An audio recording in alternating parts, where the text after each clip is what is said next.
வணக்கம். ஆகாஷ்வாணி புதுச்சேரி செய்திச் சுருக்கம் வாசிப்பவர் கோதை நாயகி. தற்சார்பு இந்தியாவை உருவாக்குவதில் நாட்டின் இளைஞர்கள் முக்கிய பங்காற்றுவதாக பிரதமர் திரு நரேந்திர மோடி தெரிவித்துள்ளார். நாடு முழுவதும் நேற்று 19வது வேலைவாய்ப்பு முகாமை துவக்கி வைத்து காணொலி காட்சி மூலம் உரையாற்றிய அவர் இவ்வாறு தெரிவித்தார். நிகழ்ச்சியில் பிரதமர் 51,000 பேருக்கு பணி நியமன ஆணைகளை வழங்கினார். நாட்டின் உயரிய விருதுகளான பத்ம விருதுகள் வழங்கும் நிகழ்ச்சி புதுடெல்லி குடியரசுத் தலைவர் மாளிகையில் நாளை நடைபெற உள்ளது. இந்த ஆண்டிற்கான பத்ம விருதுகள் குடியரசு தினத்தை முன்னிட்டு அறிவிக்கப்பட்டது.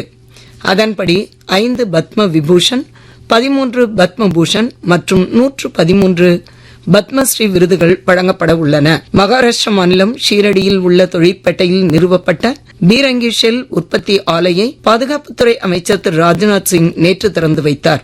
இந்நிகழ்ச்சியில் அம்மாநில முதலமைச்சர் திரு தேவேந்திர பட்னாவிஸ், தொழில்துறை அமைச்சர் திரு உதய் சமந்த், முப்படைகளின் தலைமை தளபதி ஜெனரல் அனில் சௌகான் உள்ளிட்டோர் பங்கேற்றனர். சீனாவின் ஷான்சி மாகாணத்தில் சுரங்க விபத்தில் ஏற்பட்ட உயிரிழப்புகளுக்கு பிரதமர் திரு நரேந்திர மோடி இரங்கல் தெரிவித்துள்ளார். இது தொடர்பாக அவர் தமது எக்ஸ் தளப்பதிவில் காணாமல் போன அனைவரும் விரைவில் பாதுகாப்பாக மீட்கப்பட வேண்டும் என்றும் இந்த துயரமான நேரத்தில் உயிரிழந்தவர்களின் குடும்பத்தினர் மன வலிமையை பெற வேண்டும் என்றும் அவர் தெரிவித்துள்ளார். புதுச்சேரி அரசு பொது மருத்துவமனையில் போதை தடுப்பு மற்றும் இரத்த தான முகாம் நேற்று நடைபெற்றது.